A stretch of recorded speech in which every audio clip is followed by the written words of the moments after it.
Welcome to the Femme Futurists Society, a series of conversations championing some of the incredible women actively shaping the future. Each of these women represent the trailblazers, activists, change makers, rule breakers, thought leaders, innovators, and disruptors among us, helping us expand our belief in what's possible so we're all inspired to dive in and help make it so. Today's guest is a principal designer, speaker, and champion for artists. She worked at Innovation and Audi and user experience design at Urban Sitter. However, for the last 8 years, she's been moving up at Adobe toward her current role as principal designer for machine intelligence and emerging technologies. What that means is exploring the role of new technologies in creativity, how they can deepen and enhance the creative process, and allow all humans to more fully realize their creative visions. Her passion is designing better experiences for some of the most talented people in the world so they can focus on what they love, creating. Welcome, Brooke Hopper. It is so great to have you. Thank you so much. It's amazing to be here, Emma. Yeah, well, we're very happy to have you. So you are and have been basically your entire life steeped in creative industries and creativity. But the thing that really caught my attention in reading about you and having met you recently is your genuine love and support for fellow creatives and the creative process. Can you tell us more about that? Yeah, I think that's something that is just it's a true passion of mine. It's just building community through creativity.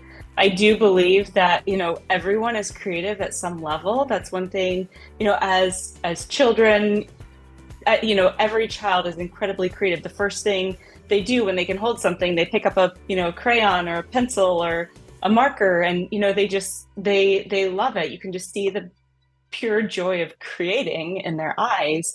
And then somewhere along the way, we start to compare ourselves with other people, and we learn, what's good and what's bad. And so I just, one thing that I really like to do is just connect people and start to build this community around creativity, and knowing that creativity is anything and everything. There's no right, there's no wrong. It's expressing yourself in whatever way feels good. And, once I started working at Adobe, that became even more important because, it doesn't matter if I build the best tool for myself, best creative tool for myself. It needs to be built with the community, the creative community who's going to be using it. And so I think that just increased my passion for just having a really strong, robust community that you have a constant dialogue with. Working at Adobe, I don't like the fact that, there are times when Adobe is just sort of like a logo that you interact with, right? Like my goal is to be a face and a human that you can have conversations with and really talk to. That is what they're known for, right? They are a creative company. They represent the creative industry. Arguably, are they like the oldest or the kind of original? They're the OG of creative tools. I don't mean as in, I mean the pencil or the pen was right. The stick of charcoal was the original, right? But I mean, in terms of what we think of as modern creativity tools, Adobe is up there, right? It is up there. Adobe has been around for 40 years. We actually just celebrated 40 years at the end of last year, which is crazy. Or maybe it's this year, 2023. I can't remember what year we're in anymore. But yeah, 40 years. I mean, that's pretty insane. You understand. I mean, there's no doubt at this point in time that AI and technology have massively impacted and forever changed the creative industries. Whether that's through generative AI, whether that's augmented reality, virtual reality, robotics, the way we interface with the world around us. But I do want to focus on generative AI in particular, because that is such a huge force in the creative industries now. For better or worse, depending on where you fall on the spectrum. But I think about the SAG-AFTRA strike, for example, which is something that's very topical right now, and the concerns around AI taking the jobs of writers or replacing other creatives, whether that's illustrators, designers, photographers, and more. Is that a concern you share, or you see it differently? Yeah, I mean, there is a lot of conversation around jobs and concern about jobs. The way that we're approaching this at Adobe is this is integrated throughout a workflow. We don't view generative AI as something that's taking over. It's something that helps augment your workflow. And quite honestly, it's just another tool that's part of it, similar to, the magic wand in Photoshop or, the pen tool in Illustrator. It's just another tool that you can use to help create your vision. The other thing it does is it allows people who maybe don't know how to use a tool, a complex tool like Photoshop, they can start to do some of these things and, as we discussed previously, express some of that creativity that we have. Now, there are some pretty major downsides to the stuff that AI generates. So, for example, from a design perspective, everything it generates is directly in the middle of the canvas. That's not interesting or helpful to me as a creator. And so I can kind of spot that, right off the bat if someone's done that. And so, our vision at Adobe for generative AI, Firefly, which is our tool, which is a commercially safe, it's been trained on Adobe stock and licensed imagery. And so it's 100% commercially safe. Our vision is for you to utilize that within your workflow. And so, my favorite example is I used to work in agency. I don't think I ever worked on a project where the client didn't have last minute changes and you're scrambling. And sometimes those small last minute changes can take hours. Imagine if generative AI can help me out with that. It's in Photoshop, it's in, Illustrator, wherever it is I'm working, and I can easily make those changes without having to stay up all night to hit my deadline. And so that's how we think about it at Adobe, is like really being intentional and really considering how we're approaching this. And, because we're a creative company, we have this approach. Whereas, there's other companies who they're sort of technology first, whereas Adobe is creator first. And I think that's really the way that we are thinking about it. And again, being really intentional about how we implement some of this stuff. Feels very authentic to me, which is one of the things that I love about Firefly. When I started seeing and exploring all of these generative AI tools, that was something that really, really stuck out because, obviously copyright is a major issue. And I don't know that most people realize that it's actually extremely complex when you're trying to prove provenance. Since generative AI is scraping and pulling from pretty much an endless pool of creative sources that were originally, for the most part, created by humans and without attribution. So beyond Firefly, do you see a need to create systems that mitigate that issue? And what does it even look like? I mean, that seems so to tackle. 100%. I totally agree with you. And, just to be upfront, it is not okay when an artist's work is being taken and quite honestly recreated, almost pixel for pixel within these AI tools that are being used. That's not okay. The other thing I want to say is that's, provenance and sort of like where things originate and tracking how a file is created. That's something that Adobe is also very passionate about. I feel like I'm a marketing campaign right here, but that just tells you how much we've been thinking about all of this. So a few years ago, it was actually 2019, before all of this became big, we started something called the Content Authenticity Initiative. And I think at this point, we have over 1,500 companies and organizations that are behind this. And the goal really is to determine provenance behind what is created. This helps us to avoid some of the deep fake stuff that was really happening at that time. We have content authenticity built into our tools. So actually in Photoshop, you can turn it on. And if you put in an image that was generated in Firefly, it says, hey, this layer has content that was generated in Firefly. You can also turn it on to track pretty detailed stuff. It's essentially a history of the file, and that's what we're pushing towards, is just transparency in everything that you're creating, so you know that it was made by a human rather than 100% generated by AI, or even 75% generated by AI. And I think these are some of the things that will go a long ways towards. I have a passion for education, and I think about designers in school, or getting into design school, as someone who is looking at work and trying to, admit students who will be an asset to the program. You kind of want to make sure that was, that's their work, that's their, that's what they've put together. And so just trying to rethink how we approach a lot of this stuff. We're in a crazy time and an exciting time, and there's so much happening. And I do think that, looking towards the future, the creative process is going to change. This happens every time a new technology comes along, quite honestly. This is new to us, but this is not new to history. This sort of like technology comes, disrupts how things happen, things change, new jobs are created, other jobs maybe change focus. And we'll get through this. I truly honestly believe that I'm an optimist, a forever optimist. I do believe that there will be a lot of good that comes out of that. And I want to be at the forefront of that, helping push this to be a good thing rather than letting it get away from us and turning into something that isn't good for design and creativity. Yeah, I mean, I think you bring up something that's really important to remember, is that throughout human history, we've always reached moments in time where we had writing, and that was considered a waste of time, and that was going to ruin, our ability to work in the fields. And then, that created books, and then books became the problem, and then we had computers, and computers became the problem. We had social media became the problem.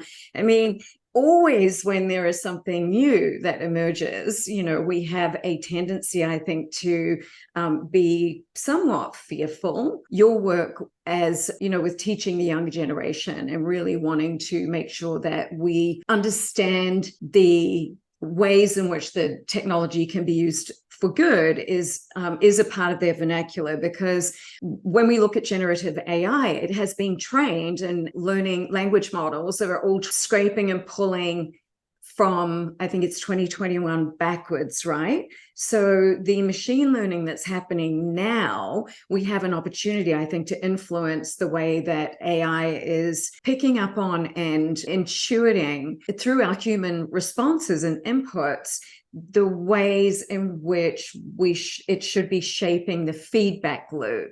So I feel as though it's really, really important that we're teaching everyone, not just youth, but everyone, the importance of, in a way, treating AI like it's a baby or a toddler and teaching it, making sure that our inputs are helping it to learn what is good information, what's bad information, and being able to tell the difference, and learning, I guess, a sort of consciousness through that. Mm-hmm. Yeah, you're getting at something that I find really interesting, and I haven't been able to articulate this in a really succinct way, and so I'll just jump right into it. But as going back to sort of technology changing the way we look at things and approach things, the one thing that I keep thinking about is throughout history, when a new technology comes, or a social movement comes, or a political movement comes, there's cultural changes, society changes, that tends to have impacts on the visual aesthetic of that time period. It could be sort of this marker of what was going on in the world. And so I hear a lot that, everything is going to be moving towards homogeny, which there is a concern. If we continually let the AI sort of just go, as you mentioned, it will move towards homogeny, because that's what it does. It sort of takes its own outputs and feeds it back into itself. However, as humans, there's emotion and there's social and cultural impacts to how we express ourselves creatively. And so I am very hopeful and I feel very positive that this need to express ourselves based on the current events and what's happening is going to be a major part of how this moves forward. You know, the AI can't respond to that in ways that human emotion responds. And so, again, I don't have a succinct way of saying this, but I think that that's actually a pretty exciting thing. You know, there is this need for emotion, and honestly, you can tell. I think there have been a few people who've created, you know, ads, or they've let AI write the script and do the storyboarding and give all the directions, and it's flat, you know. Oh, not to mention, and that was beautifully articulated, actually, and makes perfect sense. I mean, there's a story that you wrote about in an article that I was reading, that where you wanted to get generative AI to create a family portrait, and it was of you, your husband, and your two kids, and you're all white. And it came back with a beautiful portrait after a few attempts at getting it right. There was only one problem. And the problem was you didn't use white as a prompt. So, you know, it becomes, I think, really critically important to mitigate for bias, which is a big thing, big issue that's on everybody's minds, I think, as we're looking at generative AI and AI in general. How are we going to tackle that? I mean, people like Joy Bullum, I'm gonna not pronounce her name right, Bullumwini, you know, from Coded Bias. I mean, there are people working on this. You've talked a lot about how you have built it in inherently to tools like Firefly. And there's certainly an awareness at Adobe, but like, why? I'm kind of curious, just for my own interest, why more companies aren't thinking about that? You know, why didn't they in the first place? You know? Yeah. Here's what I think it is. Again, because these models are trained on everything that's available online, it's honestly just an indicator of who is online, what they're doing, what they're creating. And unfortunately, that tends to be, just privileged white people that have access to internet and they have access to create things. And it really is an indicator of who has access to what. And so that is why we actually have an entire team at Adobe dedicated to diversity, equity, and inclusion. And they're focusing on harm and bias within the Firefly model. So, for example, if I were to describe a family portrait with Firefly, I get results that are of all ethnicities. For ethnicities, because that's how many results it returns. But that's something that we're really looking at.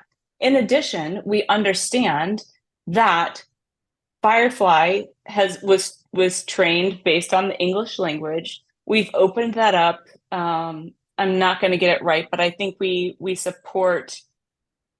I want to say it's like 40 languages. That don't quote me on that. But we've opened it up to support a large number of languages. However, that is still on the back end translating into English, right? And so our next step is to really think about how can we make Firefly a cultural and a model that I can put in my own language, a prompt, and that's going to return culturally relevant content and information.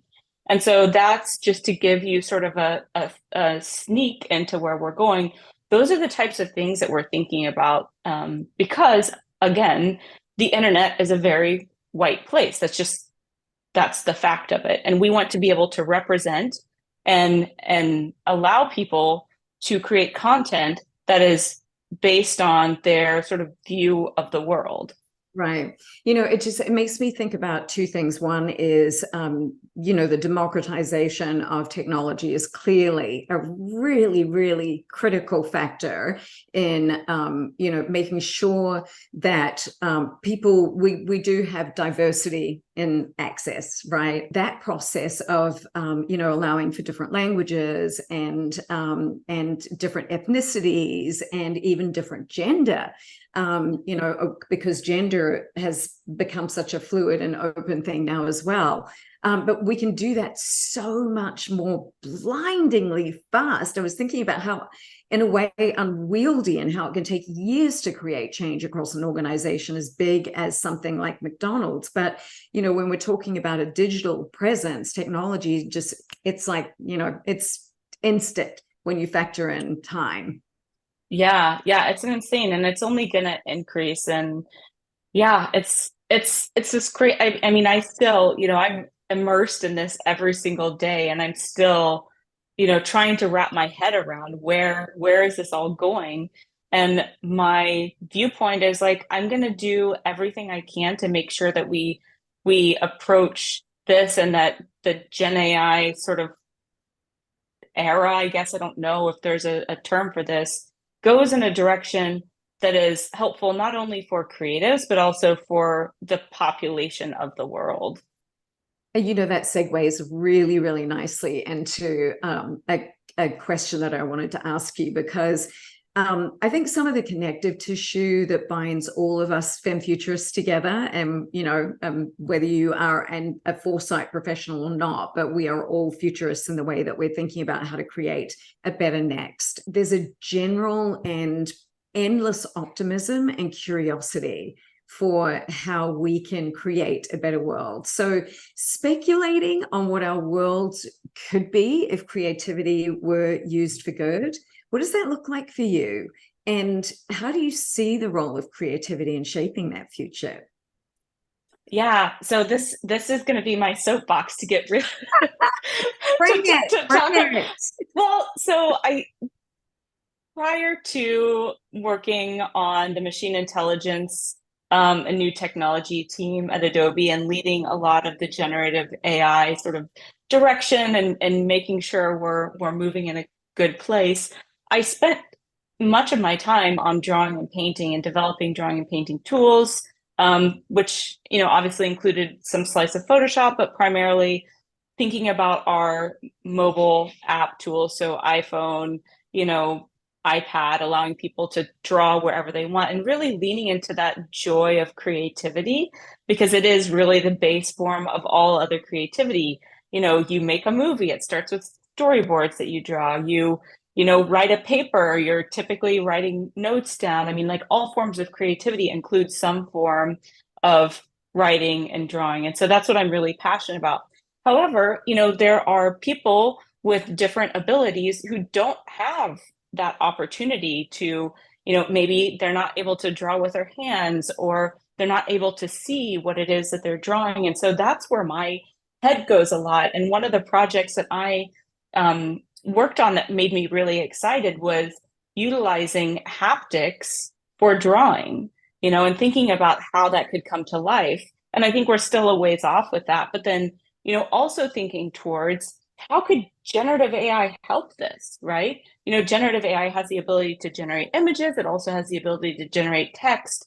Could we sort of combine that to create a more accessible, way of creating for people who don't necessarily have the ability to, move their hands or see, or, move their bodies in ways that allows them to do the type of creativity that we do today? So that's something I'm really, really passionate about. And I think there's a really bright future for that, to allow everyone to create in a way that is meaningful and good for them.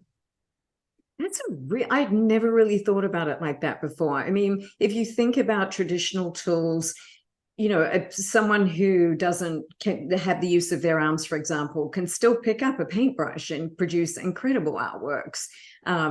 So creativity is not limited by really, or obstructed by anything when it comes down to it. But that's kind of a unique thing to solve for when we're talking about technology. Yeah, and I think, it's something that there are a lot of people thinking about these types of things, but it's something I'm really passionate about. And it kind of goes back to where we started, which is community, which is bringing everyone along on their creative journey, however it manifests, quite honestly. And as Adobe, a creator of digital tools and working at this, like I really want to make all these tools accessible to the people who are help building a I mean, this sounds very cliche, but like quite honestly, building a brighter future. Creativity requires human intervention, or there is no creativity without human intervention, I guess is probably the way that I want to say it. And it makes me happy. It makes me optimistic. I love that. Yeah, me too, actually. I mean, creativity to me seems really critical when it comes to envisioning the future. I mean, it doesn't matter if you're an economist or you're a politician or you are a 4-year-old, right? I mean, there are ways, I think, imagination and the use of imagination and creativity can be put to really great effect. I mean, we talk a lot about, and in the article I read of yours, actually, you were talking about the good, the bad, and the speculative, I think is how you put it. Right. We've talked a lot about the pragmatic uses, but also I would love to just get your take on imagination. And when you think about your ideal of the future is, what does that look like? Best case scenario 2050, what do you want the world to look like? Oh, wow, that's a great question. I mean, one of the things that I get really excited about is this idea of you create something and then the viewer can become part of the creation experience. And so, right now, humans and people and just the way things are laid out, we tend to separate things into different domains, right? We tend to separate into 2D, 3D, 4D augmented experiences. Imagine a world where that is all combined together. You can sort of like move in and out of these different modes of creating and interacting, and you become part of the art. And I just it becomes a little esoteric and very 2050, but I do imagine this world where you're not thinking about medium, you're thinking about experience and bringing others into this experience. So yeah, I think. Yeah, I love that. It makes me think actually, because I am a fan of experiential art. And Refik Anadol, I don't know, you're probably familiar with his work. I mean, I he's used am. large language models to train AI to produce these interactive, living, vibrant artworks that are completely, I mean, they're not completely immersive. You are still an observer looking and watching, right? But they do immerse you. Right. How spectacular they are. And so, there is something about, taking it a step further, actually being able to step into these giant living canvases and being inside that, like the haptics and the Right. sensory provocations that would come with actually being inside an artwork like that. That to me, Hmm. just like that's when I think of where creativity can go. I think putting the viewer at the center of the art and in it Hmm. is, to me, is really exciting. Yeah, I totally agree. Yeah, very different to walking around a gallery with a headset on, being the bio or Which profile is of Van Gogh or whoever it is. Yeah. right, right. I mean, but it kind of just speaks to how we limit sort of like our interactions with art to, you know, a canvas on the wall and staying 3 feet away from it and looking at it, or putting on these, goggles or a headset and walking around something. And I just think that the barriers to all of that are going to come down, you Totally. know? Yeah. I think once we have contact lenses, that allow for augmented reality to just be a part of our day-to-day existence. That kind of thing's going to be so exciting for creativity. Totally. I think as long as it's done with, the wearer has agency over the content that we're exposed to, and we still have a choice, and privacy is respected, and all of those, good things that we still want inherent to our technologies. But yeah, it's going to be exciting. And, and I think it not being limited also to artists. One thing that I get really excited, and this is kind of going back to some of the generative stuff, but having it be useful. So I decided to use the generative fill feature in Photoshop. My husband and I are trying to sort of like re-landscape our backyard and imagine how it would look. And we want it to be this very peaceful, calm, serene experience. And so I actually took a picture of our backyard. I brought it into Photoshop, and I used generative fill in Photoshop to sort of like imagine different landscape architecture environments with it. And that was really cool. And I thought, what if in the future I can put on a headset, or maybe I don't even need a headset. Maybe it's some sort of different experience. The Apple Vision Pro, I've heard some great things about it. I think that it will be really exciting once it's available. But, where my mind goes is, what if I could, be looking at this and actively, maybe I have sort of like with my hand or some sort, whatever, I'm sort of like scribbling and drawing about where I want things and maybe taking notes. And in real time, that's sort of like all updating. How cool would that be, right? Amazing. Yeah, it would be amazing. I think the future is really exciting. Yeah. Super exciting. Yeah. I mean, our imagination is literally the limit in a way that's, and it has always been that way, you could argue, right? But I just think because now we have access to such extraordinary technologies, I mean, we've just to a whole other level of what's possible. Totally. Yeah. And the thing that I like is that I can start to use technology to take care of some of the, maybe the parts of creating that are a little bit more tedious and production heavy. And I can focus my brain power rather on focusing it on, filling in a bunch of line artwork with colors. I can focus that brain power and that creative energy on creating something new and different. So there's so much happening. It's very exciting. I could talk for hours.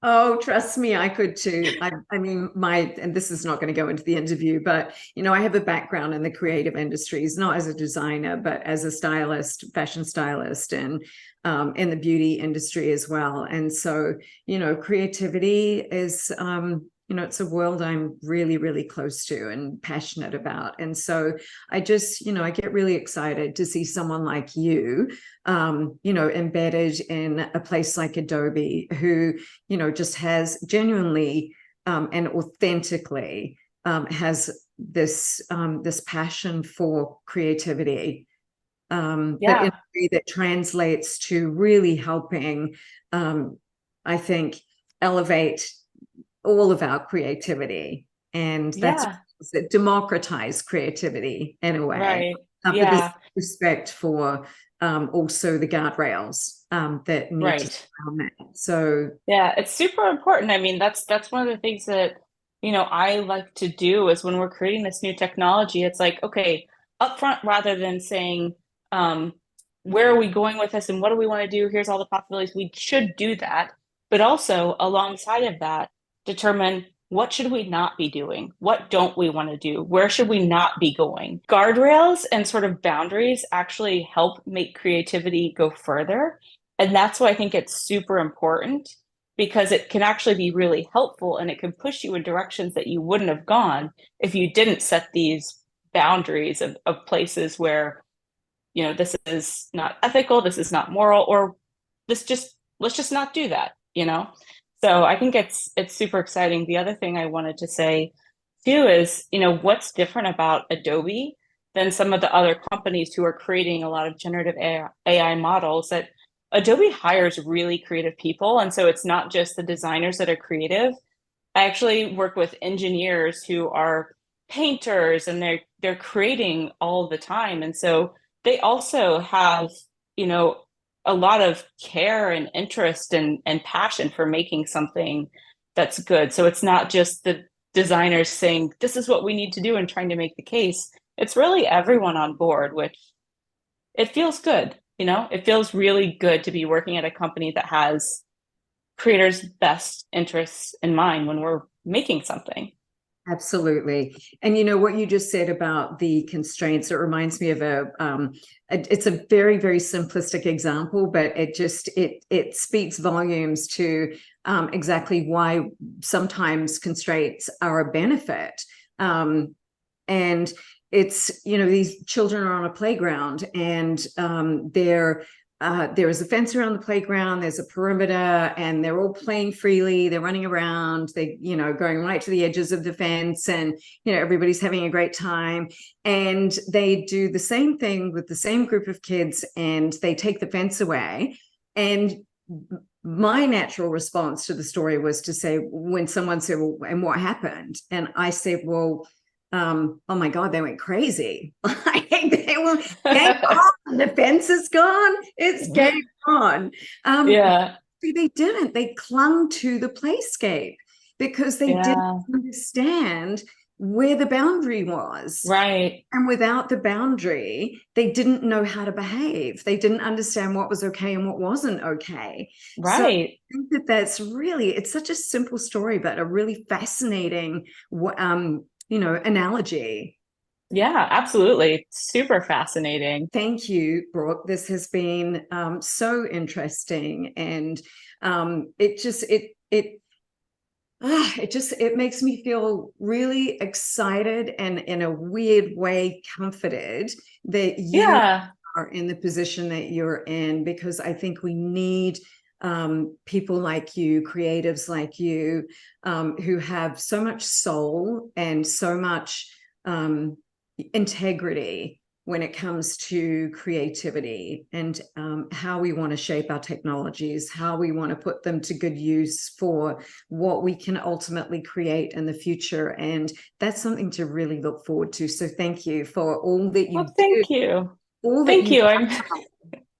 I'm flattered, and honestly, it's just the passion. And you know, when you're passionate about something, I think good things happen. Amen to that.